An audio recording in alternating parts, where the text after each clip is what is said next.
श्री सद्गुरु महाराज की जय। श्री सद्गुरु महाराज की जय। श्री सद्गुरु महाराज की जय। परम धर्मानुरागी सज्जन, परम धर्मानुरागिनी माताओं, आप सबों को पूर्व से मालूम है कि श्री ललन दास जी के यहाँ संत मत सत्संग का आयोजन हो रहा है। अब कुछ ही समय में प्रातः काल के अतिथि से कार्यक्रम का प्रारंभ होने जा रहा है। इसलिए आप सभी धर्मानुरागी सज्जन, धर्मानुरागी माताओं से अनुरोध है, सत्संग में आवे और सत्संग से लाभ उठावे। श्री सद्गुरु महाराज की जय। श्री सद्गुरु महाराज की जय। दो भजन के बाद स्तुति।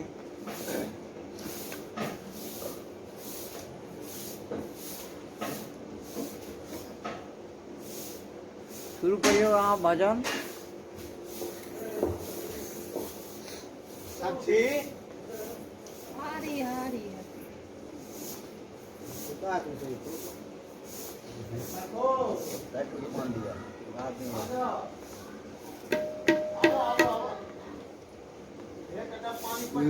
एक लटकाइए वो।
Ajusta-se,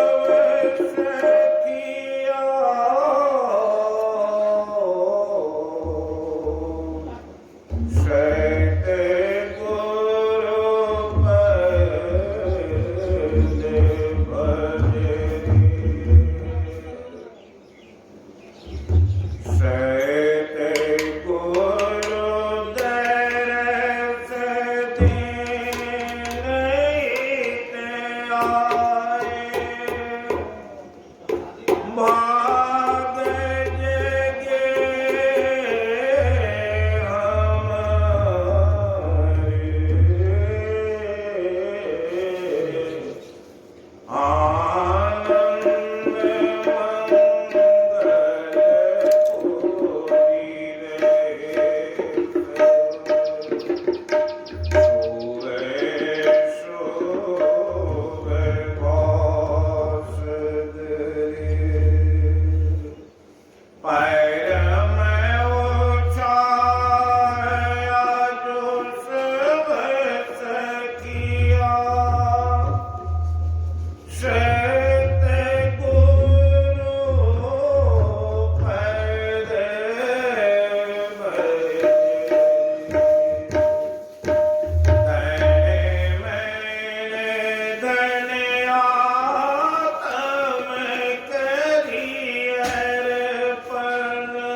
श्री सद्गुरु महाराज की जय।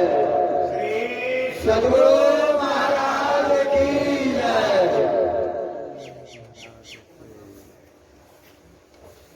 राम नाम की लूट है, लूट सके सो लूट, अंत समय पछताएगा जब जीवन जाएगा छूट।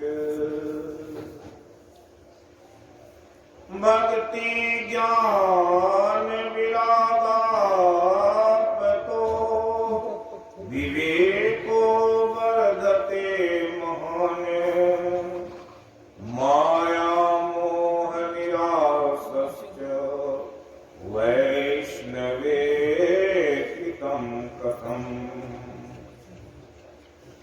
ये घोरे कलौ जीवश्च आस्फुरतां गतः, क्लेशक्रान्तस्य तस्यैव शोधने किं परायणः। प्रातः स्मरणीय अनंत श्री विभूषित सद्गुरु महाराज के चरणों में शतकोटि नमन है। उपस्थित धर्मानुरागी सज्जन, धर्मानुरागिनी माताओं को नमन, मंचासीन बाबा को नमन। अभी का ये शुभ घड़ी जो हम लोगों को सत्संग के रूप में प्राप्त हो रहा है, बड़ा ही सौभाग्य से मिलता है। अभी का विषय है यज्ञ। आप सभी लोग यज्ञ के बारे में जानते हैं और अभी वेदवाणी से भी यज्ञ के बारे में सुने हैं और शास्त्रों में आए हैं यज्ञ के बारे में। गीता में यज्ञ के बारे में है और गुरु महाराज कहने की कृपा किए गीता योग प्रकाश में कि गीता में 700 श्लोक है और शब्द भी गिनाते हुए बोले, सारे शास्त्रों के बारे में बोलते हुए बोले कि कृपा किए जिस तरह से तार पहले शब्दों में भेजा जाता था, ठीक उसी तरह से भगवान कृष्ण का ये तार में संदेश है। इसलिए इस संदेश को ठीक ढंग से समझना चाहिए, क्योंकि गीतासु गीता किमन्ये शास्त्र विस्तरे या शं पद्मनाभस्य मुख पद्मात् विनिसृता। व्यास जी कहते हैं कि गीता सुगीता है, जो भगवान के मुखारविंद से निकली हुई वाणी है, इससे बढ़कर के कुछ भी नहीं है। इसी क्रम में यज्ञ के बारे में आया, पाठो होमश्च अतिथिनाम सौपर्या तर्पणम् पंचमहायज्ञा ब्रह्मयज्ञादीनां का। और भगवान कहीं की कृपा किए, यज्ञार्थात् कर्मणोऽन्यत्र लोकोऽयं कर्म बन्धनः तदर्थं कर्म कौन्तेय मुक्ति संगः समाचरः। भगवान कहने की कृपा किए हैं, यज्ञार्थात् कर्मणो अन्यत्र, यज्ञ के अलावे जितने भी कर्म हैं सब क्या हैं, बंधन के कारण बनते हैं। इसलिए ऐसे कर्म के बारे में कहे, यज्ञार्थात् कर्मणो अन्यत्र लोको अयं कर्म बंधन तदर्थम कर्म कौन्तेय मुक्ति संगः समाचरः। उस कर्म को करो, उसका आचरण करो जो तुम्हें मुक्त कर देता हो। इसी क्रम में 5 महायज्ञ के बारे में कहे, पाठ हो, नित्य नियमित रूप से पाठ करना चाहिए, स्वाध्याय करना चाहिए। अभी हम लोग पाठ के क्रम में सुन लिए।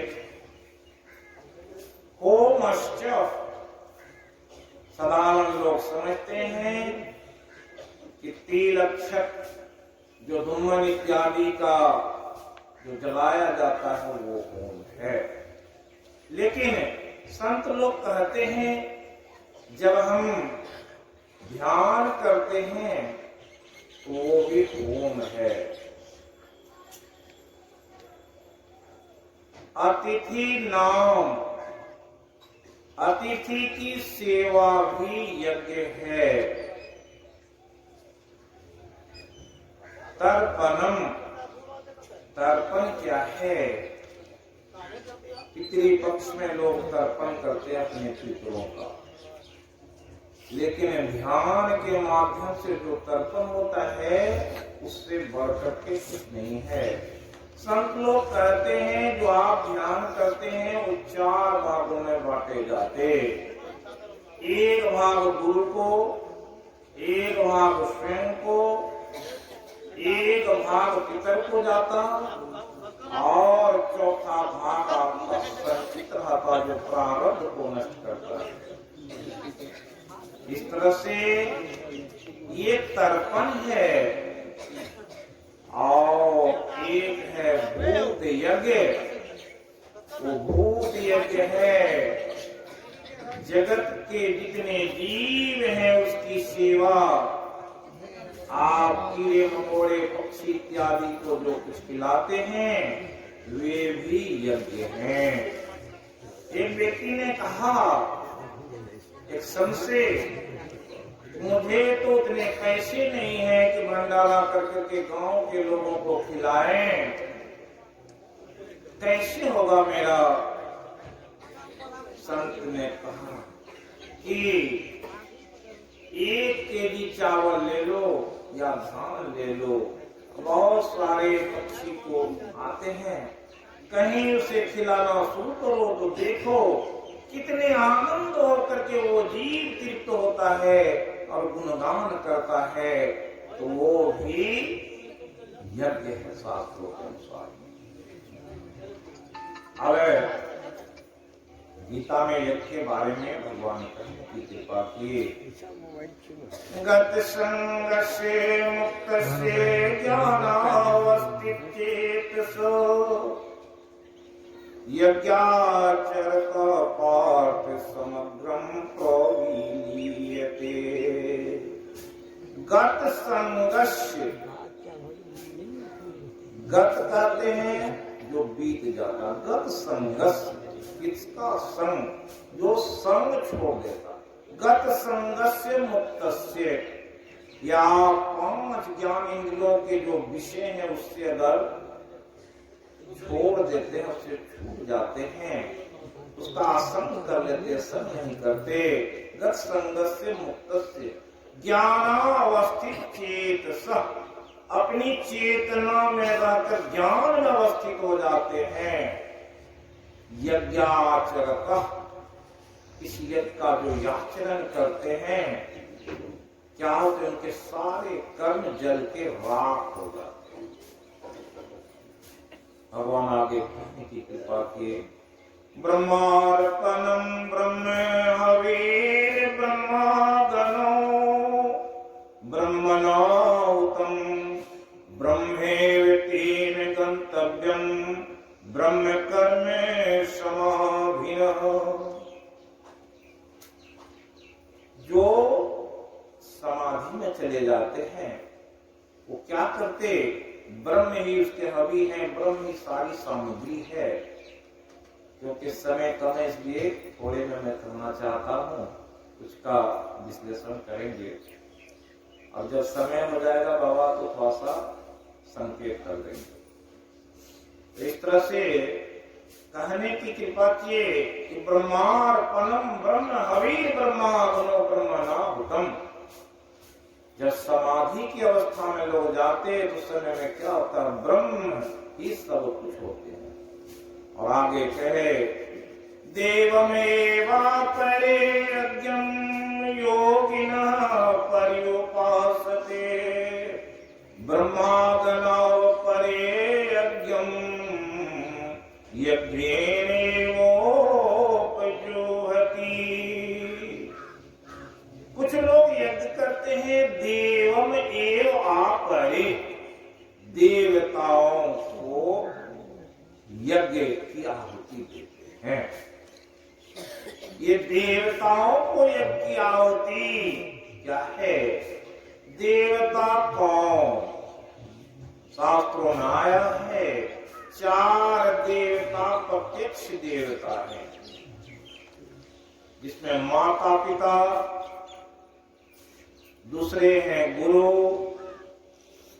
तीसरे देवता हैं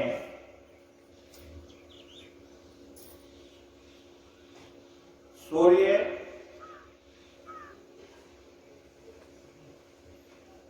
चार देव गिनाए गए हैं। माता पिता कौन क्या किए इसके बारे में तो प्रत्यक्ष अनुभव नहीं है, लेकिन माता पिता के बारे में सबको मालूम है कितने उपकारी हैं, इसलिए इसे देवता कहा गया।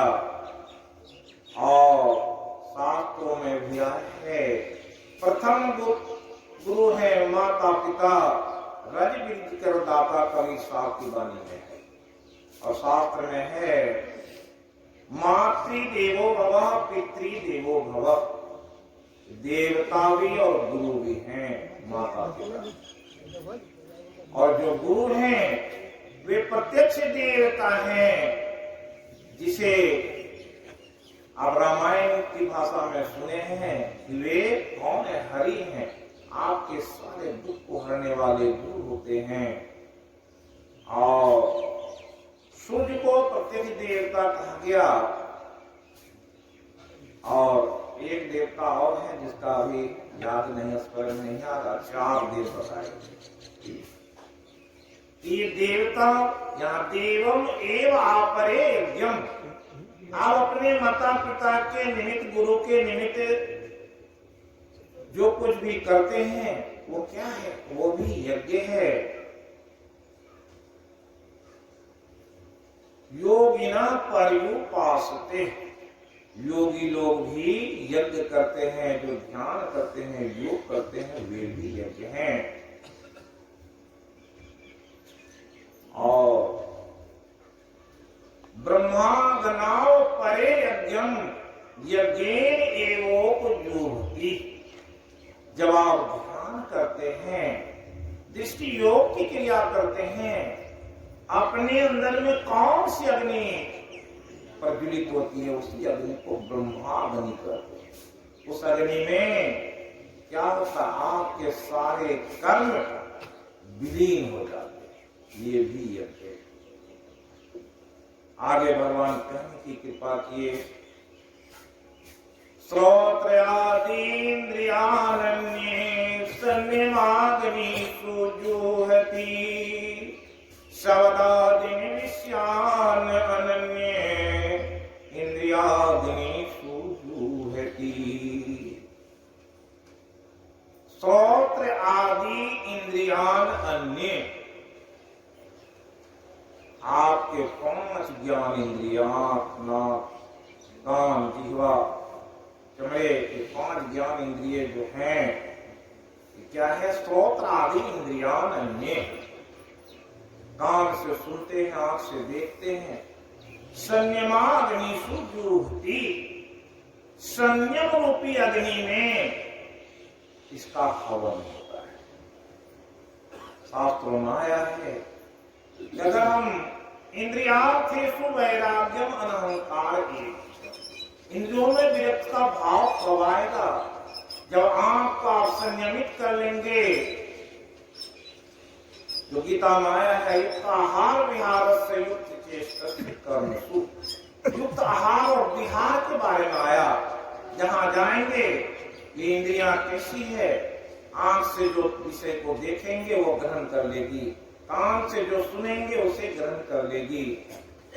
ये 5 ज्ञान इंद्रियों से जो ग्रहण करेंगे, उसको अगर आप चाहते हैं उससे छूटना, संयम रूपी अग्नि से ही वो छूटेगा।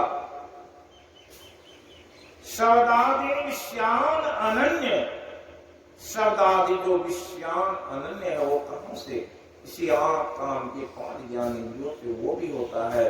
ये इंद्रियाग्निषु जुह्वति, इंद्रियों में जब वो विरक्त का भाव आएगा, तो हम ऐसा सुनना नहीं चाहेंगे, ऐसा देखना नहीं चाहेंगे।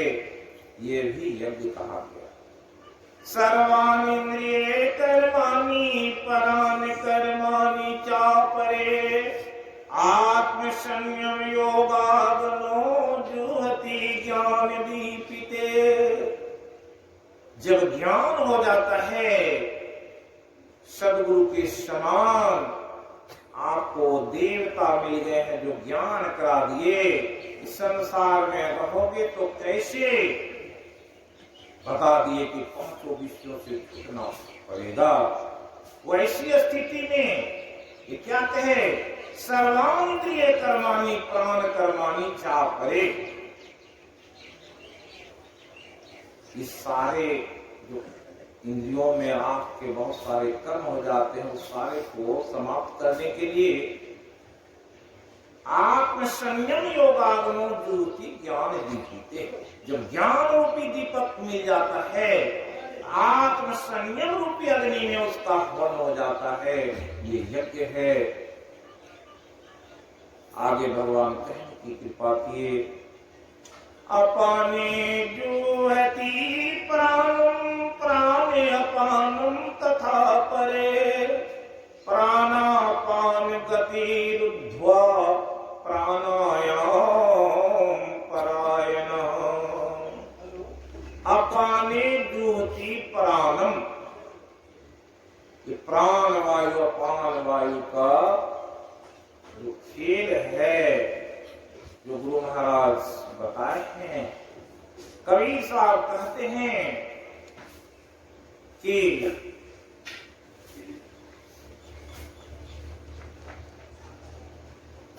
अपान वायु, पहले प्राण वायु को हम लोग समझ लें।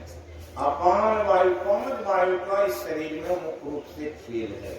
ऐसे 10 वायु हैं, लेकिन 5 वायु का खेल है। जिसमें प्राण वायु अपान वायु, प्राण वायु कौन सी वायु है जिसे हम लोग लेते हैं, जिसको ऑक्सीजन कहते हैं, और जो वायु छोड़ते हैं वो अपान वायु है। प्राण वायु अपान वायु, प्राणे जुहति अपानम।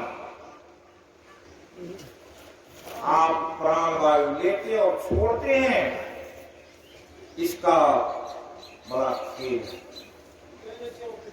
अपाने ज्योति प्राणम प्राणम अपाने तथा परे, प्राण अपान गति रुद्धा प्राणायाम परायणा।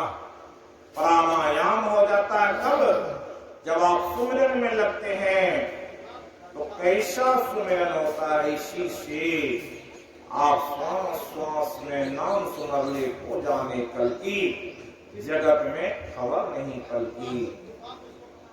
इस तरह से कबीर साहब कहे, श्वास की माला के बारे में कहे, आवे ऊपर जाए नीचे बिरथा जमात, इस तरह की बात भी कहे हैं। आगे कहते हैं, अपरे नियतारा प्राणान प्राणेषु जुहति, सर्वे प्रियतिविदो यज्ञक्ष पितृकल्मषा।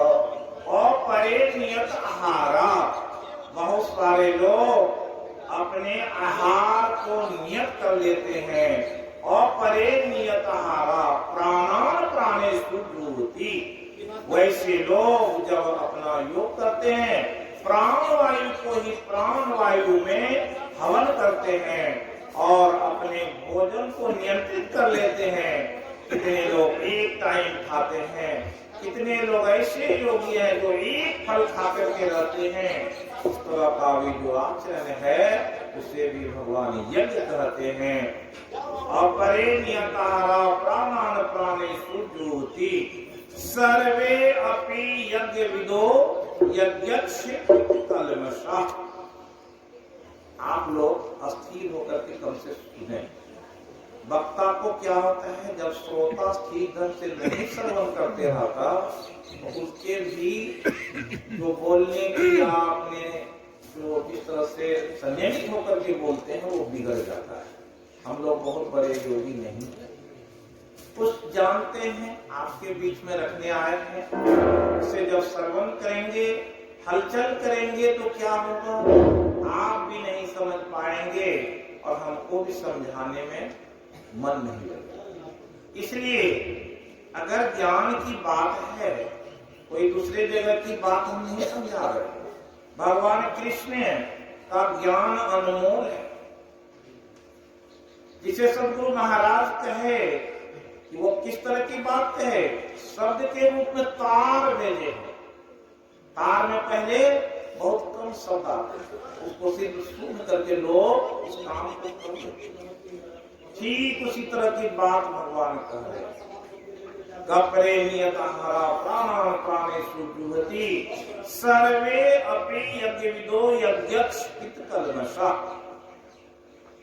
आगे कहते हैं, बहुविधा यज्ञ बीतता ब्रह्मणे मुखे, कर्म जान विद्धि सर्वान एवं विमुक्ते।